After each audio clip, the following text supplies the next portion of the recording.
Aslihan Bulut, and I have the privilege of serving as the Law Librarian of Congress.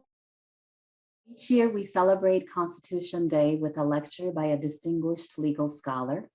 Constitution Day, which is officially known as Constitution Day and Citizenship Day, is a federal commemoration observed each year to mark the signing of the US Constitution on September 7th, 1787, and to recognize all who, by coming of age or by naturalization, have become citizens. We are honored to have University of Richmond Law Professor Kurt Lash provide this year's lecture.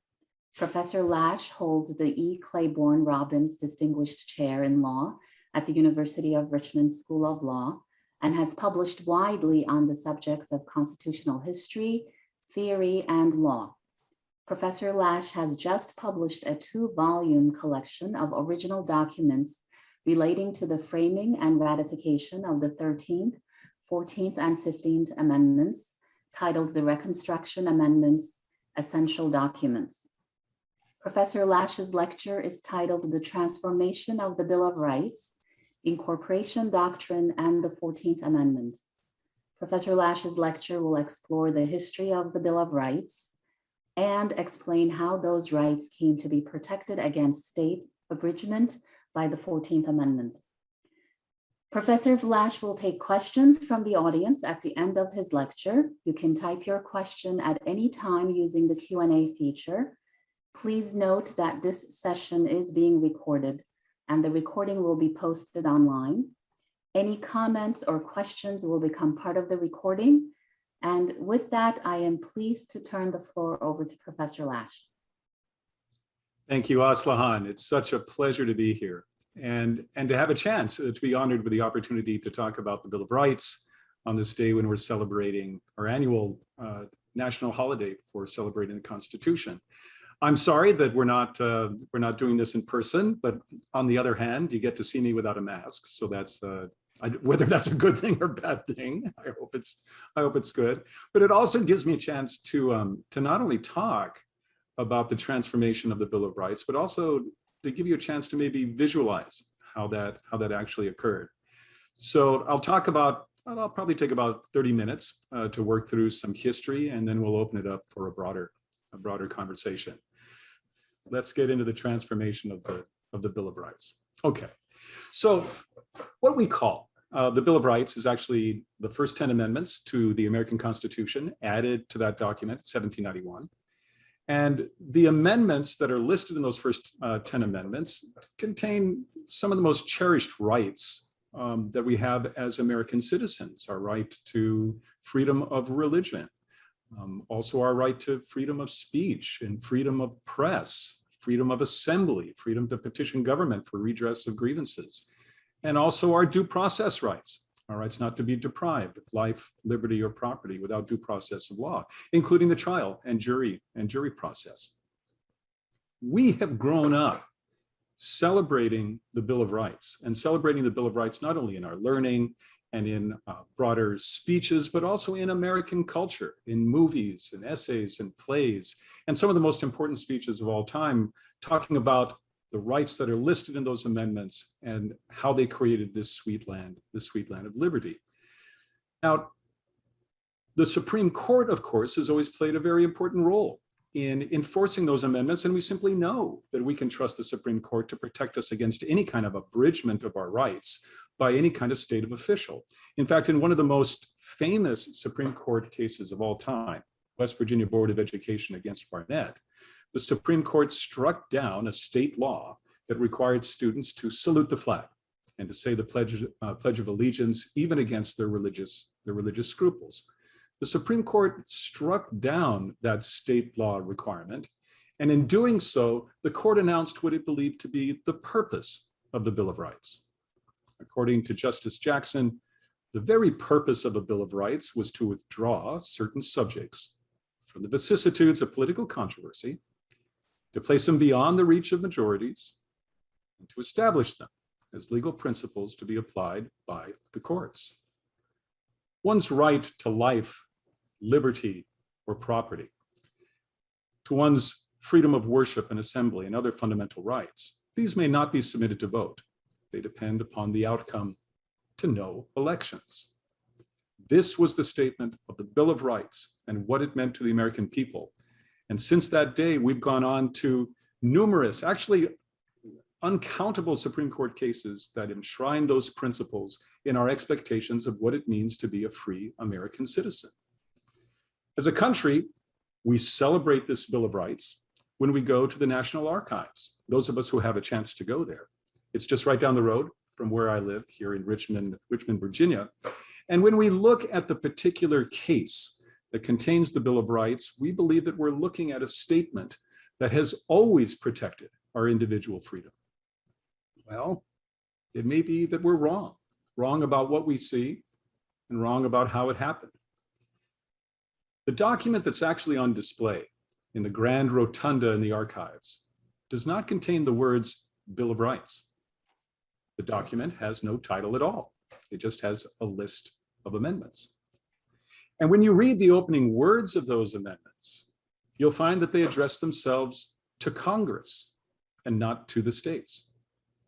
When these amendments were first added in 1791, these 10 amendments only bound the federal government. Nothing in the Constitution protected you from state officials who might suppress your freedom of speech, your freedom of press, your freedom of religion, or your right to assemble and criticize government. And nothing, of course, prevented the states from violating your rights of due process and making you a slave. So how did we get from there to here? Why are we right to think that the Bill of Rights actually protects us against any official, state or national? When did the original 10 amendments become transformed into our modern Bill of Rights? Well, that's a story that I'd like to talk about today. And it begins with the original Constitution. As originally proposed, as many of you probably know, the Constitution did not contain a Bill of Rights. When first offered to the people in 1877, it was just a document delineating the various powers of the proposed federal government. Those critical of this proposal pointed to the lack of a Bill of Rights as a good reason for rejecting the Constitution altogether. The proponents responded, and they were called the Federalists. They responded by arguing that no Bill of Rights was actually necessary. This was to be a government of limited national power, with no delegated power over speech, press, and religion. In fact, argued Alexander Hamilton, adding a Bill of Rights would actually be dangerous, since it might imply the existence of powers where no actual power had been granted in the document itself. Well, despite the arguments of Alexander Hamilton, enough people remained concerned about the lack of a Bill of Rights. James Madison and the other Federalists promised that they would add a list of specific restrictions on federal power as soon as the Constitution was ratified. And true to his word, Madison in the first Congress drafted a number of proposed amendments, 10 of which were ratified by 1791. This is the list of proposed amendments that are on display in the rotunda of the archives. Again, the document itself contains no title. The title Bill of Rights is actually etched into the stone above the document. It's a title that the people gave this list of amendments.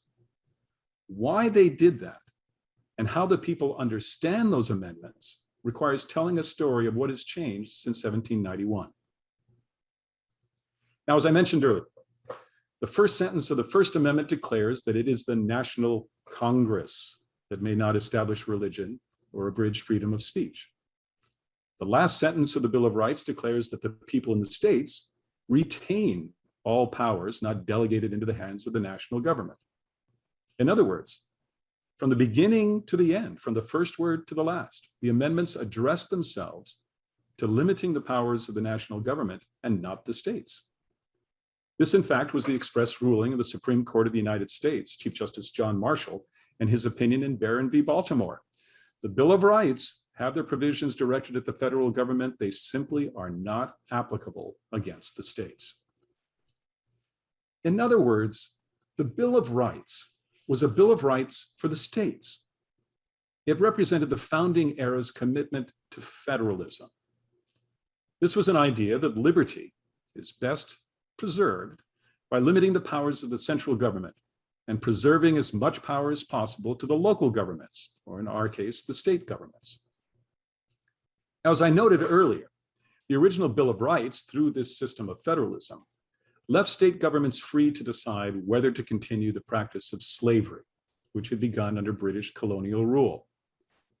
The northern states moved away from slavery and began to ban or pass abolition statutes even before the adoption of the federal constitution. The southern states maintained the institution of chattel slavery.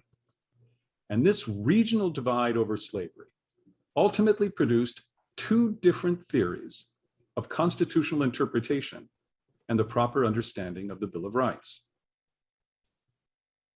Constitutional theorists in the South, for example, developed the idea that the entire Constitution must be read in a manner that was favorable to slavery. This meant more than simply allowing the southern states to maintain the institution of chattel slavery. It also meant that northern states must assist in the enforcement of statutes like the Fugitive Slave Acts. Northern males must be purged of abolitionist literature. The National Congress, including northern representatives, must refuse to hear petitions from their constituents calling for an end to slavery. And finally, the northern territories must be open to the extension of slavery outside of the southern states. All of this was required by the pro-slavery understanding of the Constitution held by many in the South. The North, not surprisingly, rejected this pro-slavery reading of the Constitution. Instead, Northern theorists increasingly viewed the institution of slavery as inconsistent with the fundamental guarantees of the Constitution. Northern presses were being attacked by Southern pro-slavery mobs. Northern males were being ransacked and destroyed. Northern evangelists were being prevented from preaching in the South, and the enslaved themselves were denied the right to read the Bible or even the right to learn how to read. And Northern Black citizens were in constant danger of being accused of being a runaway and carried into slavery without any kind of trial or due process. To Northern abolitionists, none of this could be reconciled with the fundamental rights of American citizenship announced in the Bill of Rights. In particular, the abridgment of liberty by the Southern slave states implicated the fundamental rights of all persons not to be deprived of life, liberty, or property without due process of law, as announced in the Fifth Amendment to the Bill of Rights. In his treatise on the unconstitutionality of slavery, Northern abolitionist Joel Tiffany condemns slavery for its denial of the privileges or immunities of citizens of the United States, privileges that Tiffany insisted were listed in the Bill of Rights. In particular, slavery denied Black Americans their declared right to due process of law, as announced in the Fifth Amendment. That amendment declared that no person could be deprived of life, liberty, or property without due process of law, and the enslaved were most definitely persons. But then again, perhaps not. Not to those who held a pro-slavery understanding of the Constitution anyway. In Dred Scott, Chief Justice Taney declared that Black Americans could never be American citizens and that they were not even persons for the purposes of the Fifth Amendment's Due Process Clause. According to Taney, the Constitution was drafted by those who believed Black persons had no rights which the white man was bound to respect.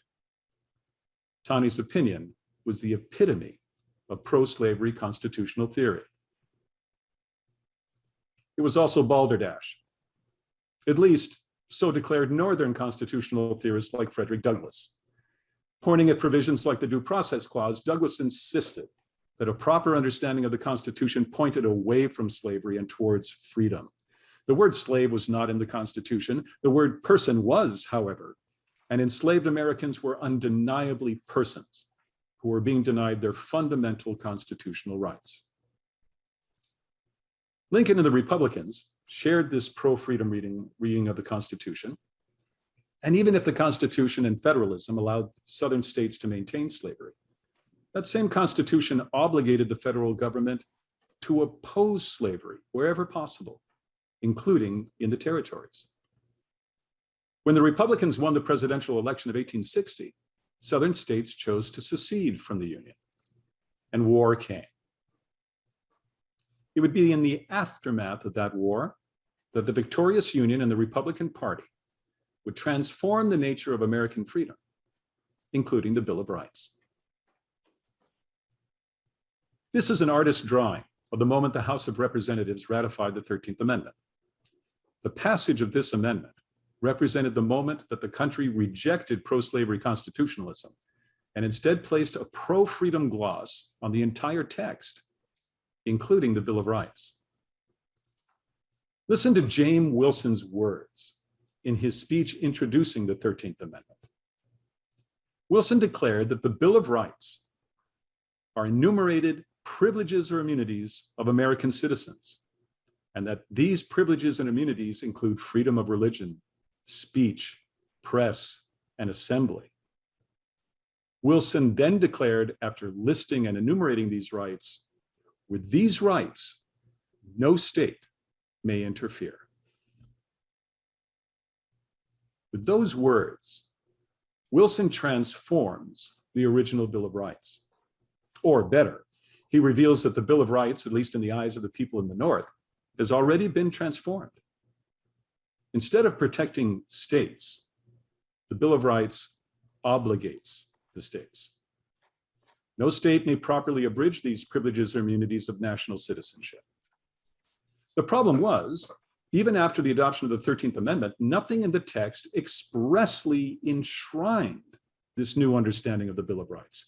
And the 13th Amendment itself would not be enough. The country would need a 14th Amendment as well. Enter Ohio Representative John Bingham. Bingham knew abolishing slavery would not be enough. The former slaveholding states would simply go on violating the Bill of Rights just as they had been doing for decades. There needed to be an additional amendment, one that would give Congress power to enforce these rights, which, he said, were absolutely essential to American nationality. Unless the Bill of Rights could be enforced against the states, declared Bingham, these provisions would remain nothing more than a dead letter. Imagine that. The Bill of Rights would remain a dead letter unless they could be enforced against the states. This is not the original understanding of the 10 Amendments. This is a transformed understanding. Bingham ultimately drafted what became Section 1 of the 14th Amendment. That section declares, among other things, that no state shall make or enforce any law which shall abridge the privileges or immunities of citizens of the United States. And here Bingham echoes the language of abolitionists like Joel Tiffany, who declared the Bill of Rights to be among the Constitution's guaranteed privileges or immunities of citizenship. When Jacob Howard introduced Bingham's proposal to the Senate, Howard explained that the privileges or immunities of American citizenship included the rights enumerated in the Constitution, including those declared in the first 8 amendments. John Bingham, of course, is the best exponent of his own handiwork. And according to Bingham, the privileges or immunities of American citizenship, which, according to the 14th Amendment, no state shall abridge, were those listed in the Bill of Rights. And just in case anyone missed his point, in his 1871 speech to the House of Representatives, Bingham read the full text of the 8 amendments on the floor of the House of Representatives. He read them word by word. Now, compare the pre-Civil War understanding of the Bill of Rights with the post-Civil War understanding of the Bill of Rights. In the beginning, we have no less a person than Chief Justice John Marshall himself, explaining that the bill is simply not applicable to the legislation of the states. Following the Civil War, following Reconstruction, now we know that the privileges or immunities of citizens of the United States are chiefly defined in the first 8 amendments to the Constitution. And we know that with these rights, no state may interfere without breaching the bond which holds the Union together. Instead of a bill of federalism, we now have a bill of freedom, a bill officially transformed by the people who framed and adopted the 14th Amendment. So back to the archives. This is how 10 amendments without a title, became the American Bill of Rights. And this is why the title Bill of Rights is carved into the stone above those amendments. And this is why they're transformed in a way that has led for us to celebrate these freedoms, freedom of speech and assembly and freedom for decades, and why we continue to celebrate these rights today. So go celebrate. If you have a chance, visit the National Archives. View the original copies of the Constitution and the Bill of Rights. As you read the bill, remember the words of Justice Jackson about the purpose of a Bill of Rights. Jackson was right, but only because we, the people, also added the 14th Amendment. But finally, also remember this. If you go to the archives and you read these yellowed pages, you will do so surrounded by ghosts. Ghosts who helped transform a handful of amendments into a Bill of Rights, a Bill of Rights for the people. They should be celebrated too. Thank you for having me, and I look forward to our discussion. Thank you, Professor Lash. Got some questions here. Let's see. And if you have any questions, please type them in the Q&A box at the bottom of your screen. Okay, first question. Do you think that the founding generation, or at least the framers of the Constitution, would view the incorporation of the Bill of Rights against the states as a subversion of their design of a federal system of government with limited powers? No doubt some of them would. There were extreme states' rights advocates at the time of the American Constitution. They were particularly insistent upon limiting the powers of the federal government. They were insistent on adding the Bill of Rights, a Bill of Rights that bound the federal government, and they had no intention whatsoever of binding the states. And they probably would have viewed that kind of proposal as an abridgment of what they thought was the proper structure of federalism. Interestingly enough, one of the people who would not have a problem with the incorporation of the Bill of Rights is James Madison. One of the amendments that James Madison proposed would have bound the states to protect the equal rights of speech and conscience and equal protection. It was kind of an early version of the 14th Amendment. He actually got the House to pass it and think about submitting that binding resolution on the states along with the rest of the Bill of Rights. It was defeated by the Senate. The Senate, which at that time, of course, was appointed by state legislatures and who were there to protect the rights of the states. So even though there would have been some appalled by the restrictions on state government, it wouldn't have been James Madison. He was looking in that direction from the very beginning. Thank you. And also, second part of this question, and you might have already answered this. Do you have an opinion on how the anti-federalists might view incorporation? Well, the anti-federalists, there were different kinds of anti-federalists. There were radical states' rights compact theorists who really disliked the idea of a centralized national government, certainly one with power to impose taxes on individual people and with the power to raise and support armies and regulate interstate commerce. So sure, there would have been those, but there were other anti-federalists actually who were quite moderate.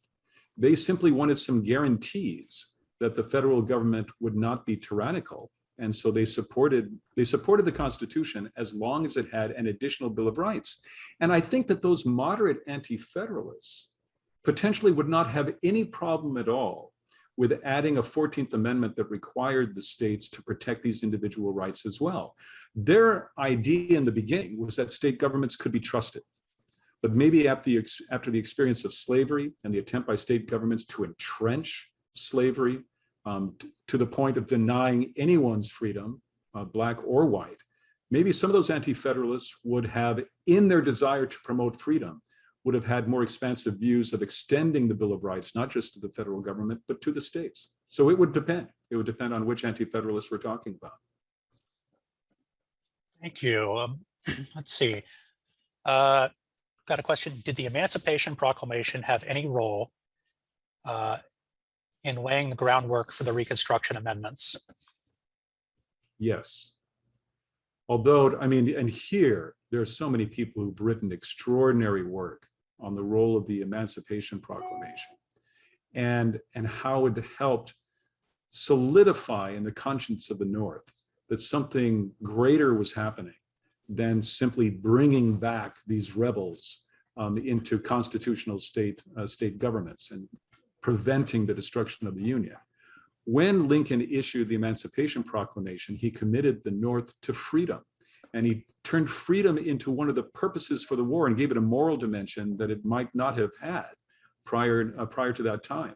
It did more than that. The Emancipation Proclamation also allowed the military to recruit Black Americans and give them the musket and allow them to serve in protecting the Union.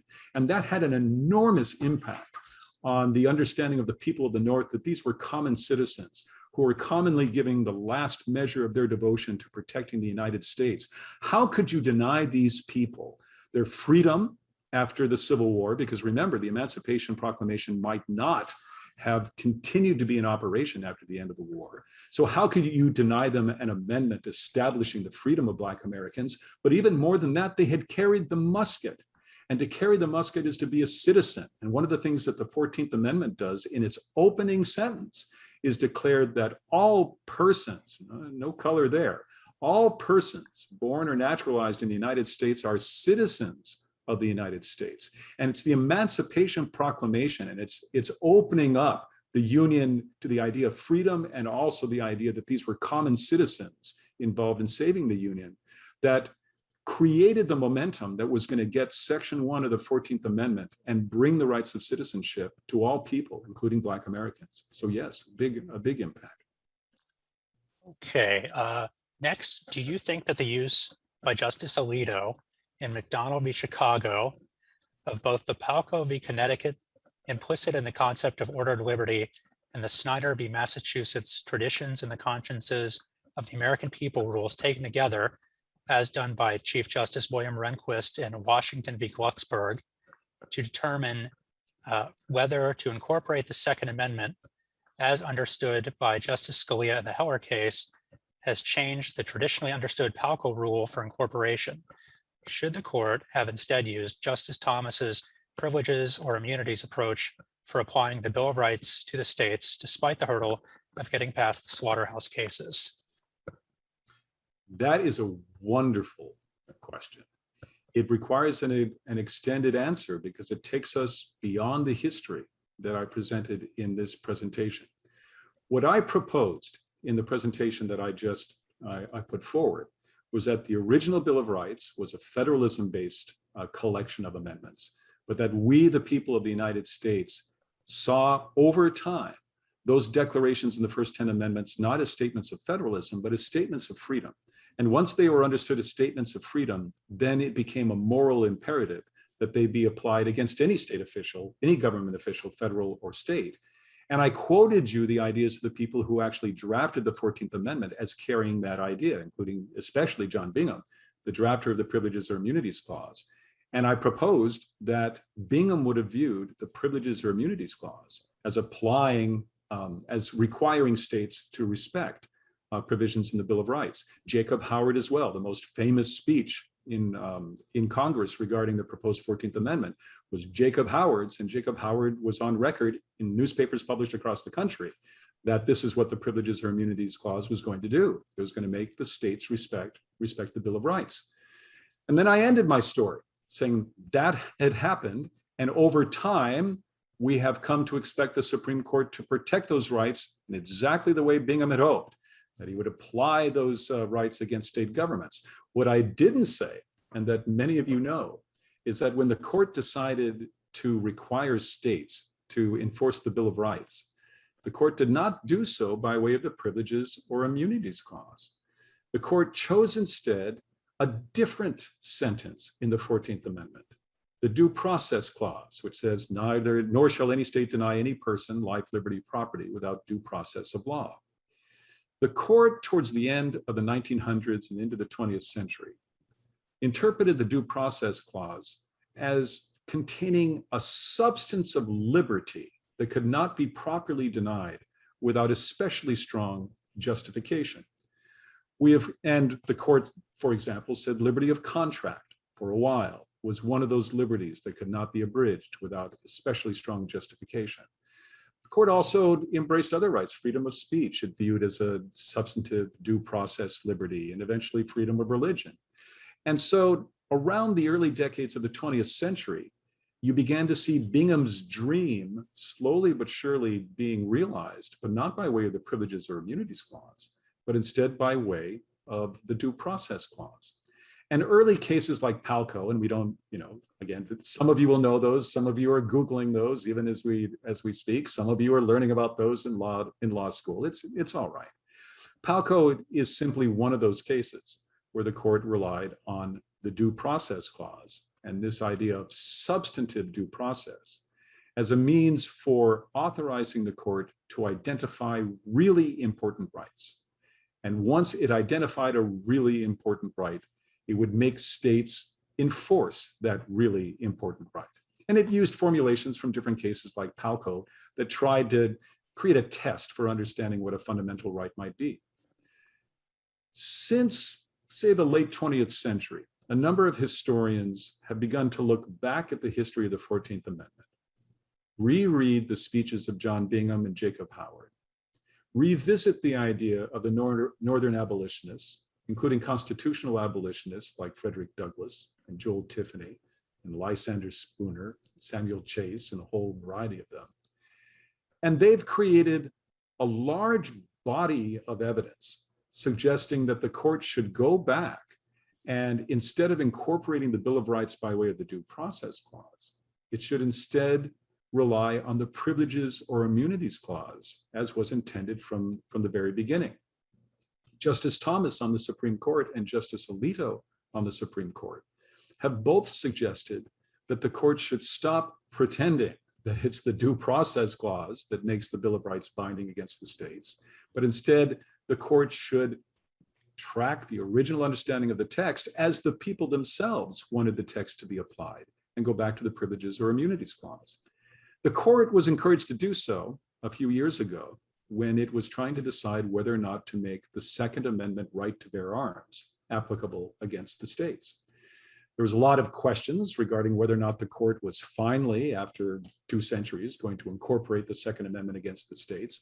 But as part of the argument and part of the briefs that were given to the court to help them come to a correct decision, a number of scholars and lawyers argued that this was the right time. Cases like Heller and then cases like both the DC case and the Chicago case, that this was an opportunity for the court to finally get it right and to go back to the Privileges or Immunities Clause. Justice Scalia, during oral argument, unfortunately, breaking the heart of constitutional historians like myself and others, dismissed the idea of the court changing course at this late date and trying to develop a new jurisprudence of privileges or immunities. And instead, he was happy to stick with the old Palco test and there's another test, the Glucksberg test, that these rights are those deeply rooted in American history and tradition. They're different formulations, but they're all under the Due Process Clause. And he joined a majority in making the Second Amendment binding upon the states, but continuing to do so by way of the Due Process Clause. Now you may think, so what, right? As long as you're getting to the same place. Well, for one thing, I think that kind of dismisses the role of the people in establishing their fundamental law and in their role in establishing the restrictions on the government and their determination of what words and what texts are going to establish those particular constraints on government. And by moving to the Due Process Clause, because it's an approach that is not linked to the text nor to history, there really are no guideposts whatsoever in controlling what the court recognizes as a fundamental Palco right and what isn't. And for those of us who believe in separation of powers and popular sovereignty, that's a problem. So yes, put me down with those who actually think it'd be a good idea to go back to the Privileges or Immunities Clause. Right, and last one here, we've got from one of your students, says, greetings from our law school class, Professor Lash. My question is, why do you think the Third Amendment, ordering troops, has never been at issue at either the federal level or at the state level with respect to incorporation? It's a great question, and I'm very glad that my students are attending this. The Third Amendment is what protects you from the government quartering troops in your home, and it's simply, like many constitutional scholars, I believe, and probably most members of the court, I believe that the court would incorporate that right if ever the government tried to force people to house soldiers in their homes, except in times of war. But thankfully, it simply hasn't happened. That specific factual circumstance hasn't come before the court. It got very close, maybe a decade or so ago, where someone in a state tried to make the claim that when the police insisted on using her home as a place to conduct surveillance for a potential criminal activity across the way, this is at least how I understand the facts of this particular circumstance, the homeowner argued that that was forcing them to quarter troops in violation of the Third Amendment. I think it actually got a hearing in the lower court, but was dismissed and never made it up to the Supreme Court. So the answer to my student is this: we're waiting for the right fact pattern. Don't give up. You never know what the government's going to do. And so I think, unfortunately, they may have to address this issue sometime in the future. Let's see. We've got one more, if you don't mind. Justice Thomas has said he disagrees with the Supreme Court's approach to incorporation of the Establishment Clause. Is there historical evidence about what the adoption of the 14th Amendment was meant to do with regard to the Establishment Clause or the religion clauses or the First Amendment more generally? It's a fascinating question that has to do with the first two sentences and really the first sentence of the First Amendment, and whether or not it can even logically be applied against the states by way of the doctrine of incorporation. So here's the problem. The first sentence of the First Amendment declares that Congress shall make no law respecting an establishment of religion. And again, as I pointed out in my presentation, that targets Congress and tells Congress that it cannot establish a religion, a religious faith. But notice the unusual wording of the clause. It doesn't say Congress may not establish religion. It says that Congress shall make no law respecting an establishment of religion. And that unusual wording, for some people, suggests that not only was it a prohibition on Congress establishing religion, it was also a prohibition on Congress interfering with state establishments of religion. And this would make sense in terms of the time of the founding. Remember, the idea of federalism in the beginning was that liberty was best preserved by keeping control of certain subjects close to home, in particular speech, religion, press, assembly, all of these things listed in the Bill of Rights. But those opening sentences were also a declaration that when it comes to religion and the regulation of religion, this is something they did not want the federal government involved with. It's a matter that should be left to the individual states. And the individual states actually had very different perspectives on whether or not religious establishments were a good thing or a bad thing. You had states like Massachusetts, who had an established religion, who taxed their citizens for the support of the local church, whether those local citizens wanted to be taxed or not. But you also had states like Virginia, which had followed the advice of Thomas Jefferson and James Madison and had disestablished the church in the state of Virginia, and instead had adopted Jefferson's bill for the establishment of religious freedom, which prohibited the state from ever establishing religion. So the original Establishment Clause not only prohibited a national establishment, it also affirmatively protected the rights of the states to establish religion if they wished to do so. So now fast forward to the time of the 14th Amendment. And this idea that perhaps the Privileges or Immunities Clause makes the Bill of Rights applicable against the states. Well, for some provisions in the Bill of Rights, that seems to be an easy thing to do. The states can't do unreasonable searches and seizures.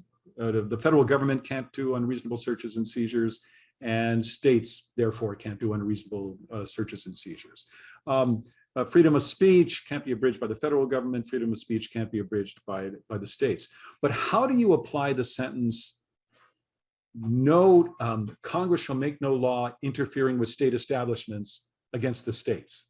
And that potentially is the way you're supposed to understand the Establishment Clause. You can't incorporate that kind of provision against the states any more than it seems logical to apply the 10th Amendment against the states. The 10th Amendment says certain powers are reserved to the states. How are you going to apply that against the states? It seems illogical. And so a number of scholars, very high profile scholars at Yale and other institutions of learning, have argued that of all the provisions in the Bill of Rights to be applied against the states by way of the 14th Amendment, some simply cannot and should not be incorporated against the states. And that would include both the 10th Amendment and also the Establishment Clause. Justice Thomas on the Supreme Court for many years has made exactly this argument. He agrees with the general theory of incorporation. He agrees that incorporation should be by way of the Privileges or Immunities Clause, but he does not believe that the court properly incorporated the Establishment Clause against the states. He believes that states should respect the rights of the free exercise of religion. So you can't coerce someone to adopt a particular belief or not adopt a different belief. But that he believes that general endorsement of religion, a state establishing the 10 Commandments as a model form of moral relationships between individuals, and calling upon the people to acknowledge that we're a nation under God, or some type of religious sentiment along those lines.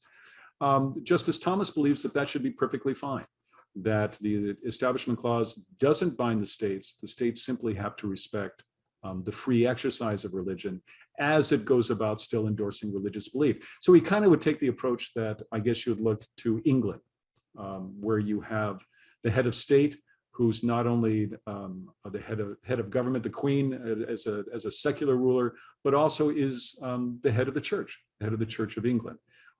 England still respects religious diversity and provides for the free exercise of religion, but it also adopts or endorses the Anglican Church. So that's Thomas's theory, and it's the language, the peculiar language of the Establishment Clause that leads him to take that particular position. I disagree. I understand the argument.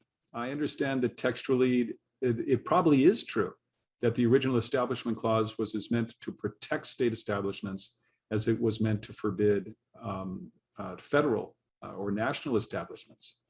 But I've studied the history of the regulation of religion under slavery. And I've studied the statements of the abolitionists and their concerns about the abridgment of the free exercise of religion and also the establishment of pro-slavery religion. The South wasn't just denying preachers the right to travel around the South without getting the special imprimatur and agreement that, yeah, you can preach as long as you preach carefully.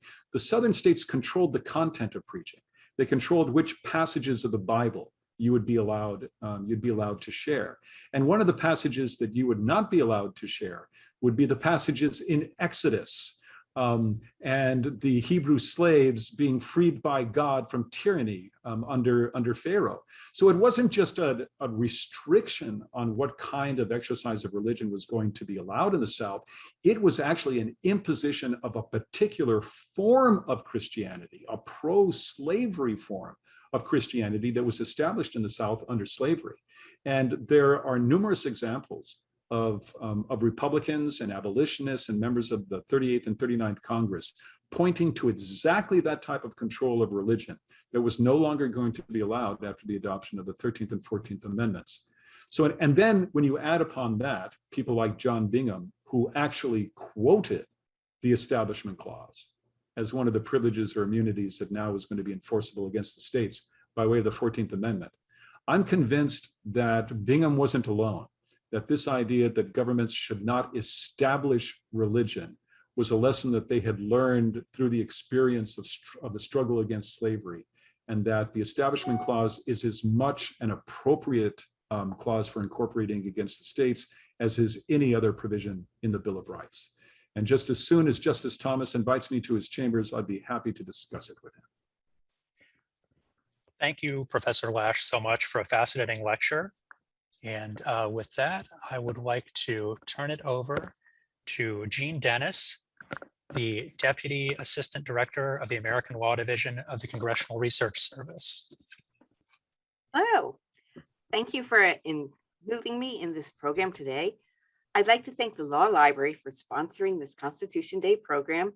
I want to thank Kurt for his terrific presentation. That was very informative and a great way to celebrate the Constitution. Finally, to wrap up the day's events, I would like to share with you the library's online Constitution Annotated, constitution.congress.gov, which is celebrating its second anniversary today. For those of you not familiar with the Constitution Annotated, this Senate document has served as Congress's official record of the Constitution for over 100 years. It provides Congress and the public an explanation of every provision of the Constitution and how the Supreme Court's interpretations of those provisions have evolved. The online Constitution Annotated is the latest iteration of a project that Congress began in 1795 when it enacted legislation to provide its members with personal copies of the Constitution to facilitate the legislative process. By the 1830s, these copies were being indexed to enable members to find relevant provisions more easily. By the 1870s, the copies included lists of Supreme Court decisions interpreting each provision. By the turn of the century, the length of these lists reduced their usefulness. In response, Congress passed legislation to provide for each constitutional provision to be annotated with explanations of relevant Supreme Court decisions. During the next 100 years, the annotated Constitution grew to some 3,000 pages. Consequently, following the celebration of the Constitution Annotated Centennial in 2014, the library ushered the Constitution Annotated into the 21st century by creating an online platform for this resource, which is what I'm here to share with you today. Since its launch 2 years ago, the online Constitution Annotated has had millions of visits, educating people across the nation and around the world on the Constitution. The Constitution Annotated is written in plain English by attorneys in CRS's American Law Division and conforms to CRS's standards of objective, authoritative, timely, and nonpartisan analysis, which informs all CRS advice to Congress. Featuring advanced search tools and a user-friendly interface, the online Constitution Annotated is fully searchable and accessible. The online Constitution Annotated is continually updated and provides an analysis of the Supreme Court's evolving constitutional jurisprudence to assist Congress and the public in understanding America's legal foundation. It also features discussions of emerging constitutional law issues, Library of Congress resources for researching the Constitution, and supplemental resources such as tables of Supreme Court justices, Supreme Court decisions overruled by subsequent decisions, and laws the Supreme Court has held unconstitutional in whole or in part. Please celebrate Constitution Day by sharing the online Constitution Annotated and exploring it with your friends and colleagues. Thank you for joining us today to celebrate the Constitution. Thank you, Jean. Thank you, Professor Lash. And I want to thank all of you for coming together with us today to celebrate Constitution Day. We hope you'll join us for future webinars. Visit our site at law.gov.